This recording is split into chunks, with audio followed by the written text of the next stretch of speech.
నా ప్రేమ నీకోసమే 56th chapter. నేను బ్రతికుండగా నిన్ను నా కూతురికి తండ్రిగా నేను ఒప్పుకోలేను. నువ్వు బ్రతికుండగా నా కూతుర్ని వదిలిపెట్టవు అని అర్థమైంది. అందుకే నేను చేస్తే నా కూతుర్ని తీసుకోవడానికి నీకెలాంటి ఆబ్జెక్షన్ ఉండదు అని వెనక్కి అడుగులు వేస్తూనే అందరూ రియాక్ట్ అయ్యే లోపు గదిలోకి వెళ్ళి గడియ పెట్టుకుంటుంది. విష్ణుగారు రాధిక గారు ఇందు ఇందు అనుకుంటూ డోర్ బాదుతూ ఉంటారు. కానీ ఇందు ఇక్కడ డోర్కి ఆనుకొని కూర్చొని ఏడుస్తూ, నేను కూడా మీ దగ్గరికే వచ్చేస్తా శివ. నేను బ్రతుకుండి మన బిడ్డని బాధ పెట్టడం, నా కన్న వాళ్ళకి భారంగా ఉండడం తప్ప చేసేదేం లేదు అనుకొని వార్డ్రోబ్ నుండి ఒక చీర తీసుకుని ఫ్యాన్కి కడుతూ ఉంటుంది. విష్ణుగారు వెనక వైపుకి వెళ్ళి విండో ఓపెన్ చేసి చూసేసరికి ఇందు చేసే పని చూసి గుండె ఆగినంత పని అవుతుంది. అమ్మా ఇందు, అలా చెయ్యొద్దు అని విష్ణుగారు అరుస్తూ ఉన్నా, నన్ను క్షమించు నాన్న, మిమ్మల్ని బాధ పెట్టుకుంటూ నాకు బ్రతకాలని లేదు అంటుంది. ఇటు దక్ష ఎక్కడ నిలబడ్డవాడు అక్కడే నిలబడి ఉంటాడు.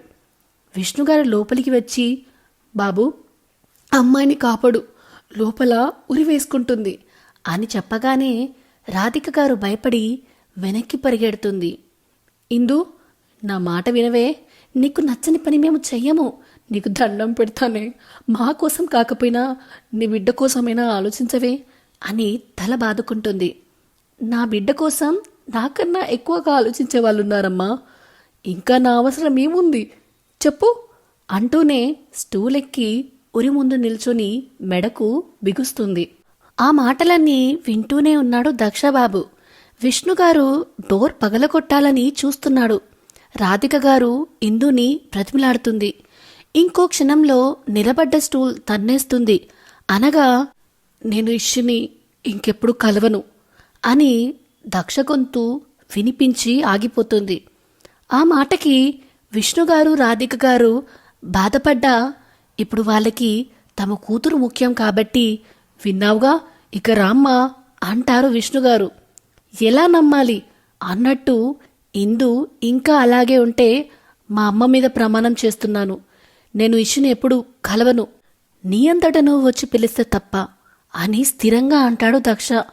నేను పిలవడం అది జరగని పని అనుకుని స్టూల్ దిగుతూ ఉండగా అది కాస్త స్లిప్ అయి ఉరిపడుతుంది. అయ్యయ్యో ఇందు అని రాధిక గారు గట్టిగా అరిచేసరికి అలర్ట్ అయిన దక్ష డోర్ని పగలగొట్టి ఇందు కాళ్ళు పట్టుకుంటాడు. విష్ణుగారు బెడ్డెక్కి మెడలో నుంచి ఉరి తీసేస్తాడు. ఊపిరి ఆడక దగ్గుతున్న ఇందుని మెల్లిగా కిందికి దించితే రాధిక గారు వాటర్ తెచ్చి ఇస్తారు. అవి తాగి కాస్త నార్మల్ అయ్యాక ఇందుని ఒక్క చూపు చూసి అక్కడి నుంచి బయటికి వెళ్తుంటే, నీ మాట నిలబెట్టుకుంటావని అనుకుంటున్నాను అని ఇందు అనగానే ఆగినవాడు కాస్త బయటికి వెళ్ళిపోతాడు. కార్ స్టార్ట్ చేసి పక్కింటి ముందు నుంచే వెళ్తూ డోర్ తీసి ఉండడంతో ఇష్యూ కనిపించి ఒకసారి చూసుకుని ముందుకు దూకిస్తాడు. ఇప్పుడు అతని గుండెల్లో అగ్నిపర్వతమే బద్దలవుతుంది. అది ఎలా చల్లారుతుందో తనకే తెలియదేమో, ఎటు వెళ్తున్నాడో అనేది తనకే తెలియకుండా వెళ్తున్నాడు. ఇక్కడ రాధిక గారు విష్ణుగారు ఇందు కోసం బాధపడుతూ ఉంటారు, కానీ తనతో ఏం మాట్లాడరు. అప్పుడే లోపలికి వచ్చిన ఇష్యూ బేబీకి దక్ష కనిపించక, తాతయ్య డాడీ ఎక్కడా అని అడిగితే ఇందు వైపు చూస్తారు ఆయన. ఇలా రా ఇష్యూ అని ఇందు అనగానే ఇందు ఒడిలో కూర్చుంటుంది ఇష్యూ బేబీ. హామమ్మా, డాడీ ఎటు వెళ్ళారు, నేను వచ్చే వరకు వెళ్ళొద్దని చెప్పాను కదా అంటుంది. చూడు ఇష్యూ, నీకిప్పుడు ఏం చెప్తున్నానో సరిగ్గా అర్థం చేసుకో. అతను నీకు డాడీ కాదు, మీ డాడీ ఎవరో నేను చూపిస్తా అని ఫోన్లో శివ ఫోటో చూపిస్తుంది ఇందు. శివ ఫోటో చూసి, ఇతను నా డాడీ అయితే నన్ను వదిలి ఎక్కడికి వెళ్ళాడు అని అడుగుతుంది ఇష్యూ బేబీ. ఆ మాటకి గట్టిగా ఊపిరి తీసుకుని, మీ నాన్న చనిపోయారు, ఇంకెప్పటికీ మన దగ్గరికి రారు, నీకు అమ్మైనా నాన్నైనా అన్నీ నేనే, నీకు నేను నాకు నువ్వు అంతే, ఇంకెవ్వరి గురించి నువ్వు ఆలోచించి బాధపడి నన్ను బాధ పెట్టద్దు అని చాలా సౌమ్యంగా చెప్తుంది ఇందు. నోమమ్మా, నువ్వేమేమో చెప్తున్నావు. నా డాడీ దక్షనే, ఇతను కాదు అని ఫోన్ని గట్టిగా విసిరేస్తుంది. శివ ఫోటో అలా విసిరేసరికి కోపం వచ్చిన ఇందు ఇషు అంటూ చేయలేపుతుంది. అది చూసి భయపడ్డ ఇషు బేబీ ఇందు దగ్గర నుంచి దూరం జరిగి విష్ణుగారి దగ్గరికి వచ్చి, నేను డాడీ దగ్గరికి వెళ్తాను తాతయ్య, నన్ను డాడీ దగ్గరికి తీసుకెళ్ళు అని వెక్కి వెక్కి ఏడుస్తూ ఉంటుంది. అక్కడ పాప ఏడుపు పట్టించుకోకుండా కేవలం మాటలే పట్టించుకున్న ఇందు, షటప్ ఇషు, అతను నీకు డాడీ కాదని చెప్తుంటే అర్థం కావట్లేదా? ఇంకా మొండి చేశావంటే నిజంగానే కొడతాను చెప్తున్నా అంటుంది ఇందు. ఇందుకి భయపడి విష్ణుగారి మెడకు కరుచుకుపోతుంది ఇషు బేబీ. అమ్మా ఇందు, పసిపాపతో ఇలాగేనా మాట్లాడేది? చూసావా పిల్ల ఎంత భయపడుతుందో? ఎవరి మీదో కోపం పాప మీద చూపిస్తే ఏం వస్తుంది అని విష్ణుగారు అనడంతో ఇషు వైపు చూస్తుంది ఇందు. అప్పటి వరకు నవ్వుతూ కలకలలాడుతూ ఉన్న మొహం ఏడవడం వల్ల ఎర్రగా మారిపోతుంది. ఒక్క క్షణం ఇందు మనసు చివుక్కుమంటుంది. వెంటనే వెళ్ళి సారీ ఇషు అని ఇషుని ఎత్తుకోబోతుంటే రాను అన్నట్టుగా విష్ణుగారిని గట్టిగా పట్టుకుంటుంది. ఇందు మనసు ముక్కలవుతుంది ఇషు చర్యకి.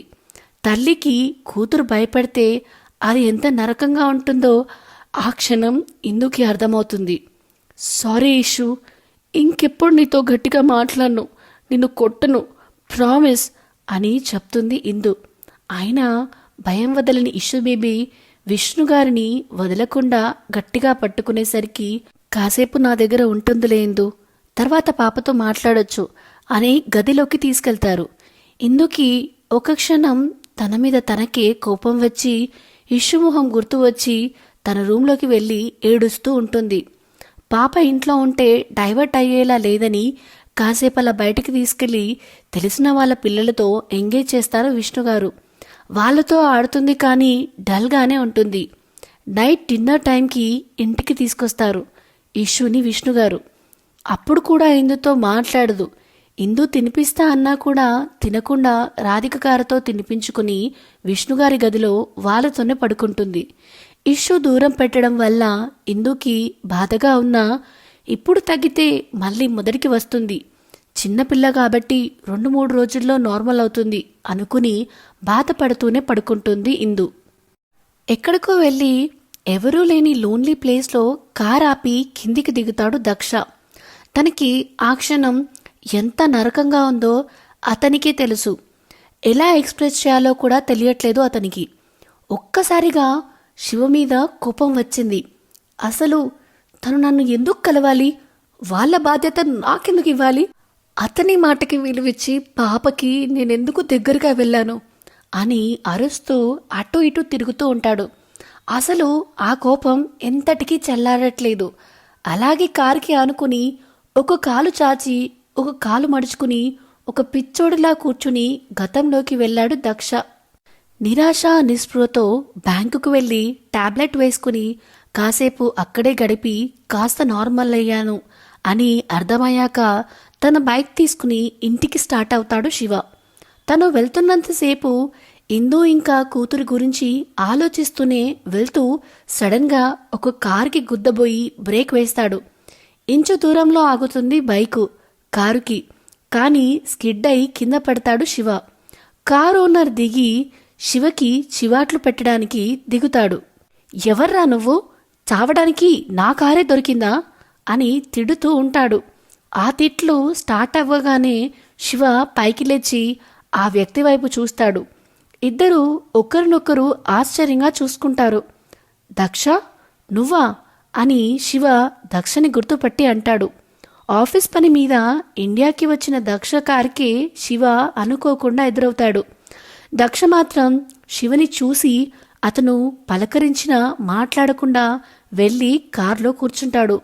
వెంటనే తేరుకున్న శివ, దక్ష ప్లీజ్ నీతో మాట్లాడాలి, ఒక్కసారి ప్లీజ్ అని రిక్వెస్ట్ చేసేసరికి ఓకే అని అంటాడు దక్ష. శివ తన బైక్ లేపి పక్కన పెట్టి దక్షతో తన కారులో కూర్చుని ఏదైనా లోన్లీ ప్లేస్కి కానీ ఎవరు లేని ప్లేస్కి కానీ తీసుకెళ్ళవా అంటాడు శివ. అని అంతకుముందు వినయ్ ఉన్న ఫ్లాట్కి తీసుకెళ్తాడు. అక్కడ వినయ్ డోర్ ఓపెన్ చేసి శివని చూసి ఆశ్చర్యపోతాడు. లోపలికి వెళ్ళాక శివని సోఫాలో కూర్చోమని వాటర్ బాటిల్ తీసుకొచ్చి శివ ముందు పెడతాడు. దక్ష, నేను నీతో ఒంటరిగా మాట్లాడాలి అని అంటాడు శివ. ఆ మాటకి వినయ్, నేను కాసేపు బయటికి వెళ్తాను అంటాడు. నువ్వాగు అని చెప్పి, మా మధ్య ఎలాంటి సీక్రెట్స్ ఉండవు, నువ్వు వెళ్ళాకైనా తనతో నేను చెప్తాను అని అంటాడు దక్ష.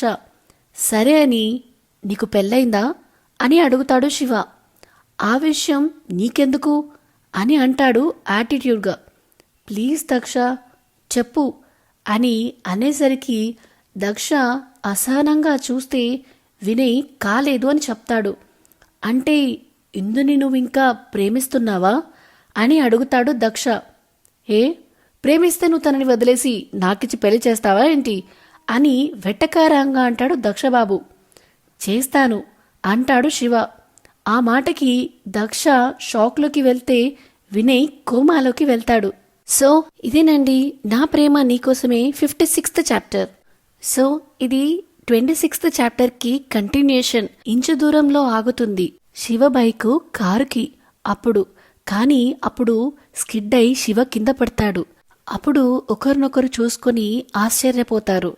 సో దానికే ఇది కంటిన్యూషన్ అన్నమాట. ఇది గమనించగలరు. ఆ ఎపిసోడ్ కనుక ఎవరైనా వినని వాళ్ళు ఉంటే ప్లీజ్ ఒకసారి 26th చాప్టర్ వినండి. ఇదంతా విన్నాక మీకేమనిపిస్తుంది? శివ కోరిక ఏంటో అందరికీ తెలిసిపోయింది కదా. ఈ వీడియో కనుక మీకు నచ్చినట్టయితే please like, share and comment చేయండి. అలానే మరిన్ని అప్డేట్స్ కోసం మన channel the novel whisperer with విన్యాని సబ్స్క్రైబ్ చేసుకోండి. Thank you.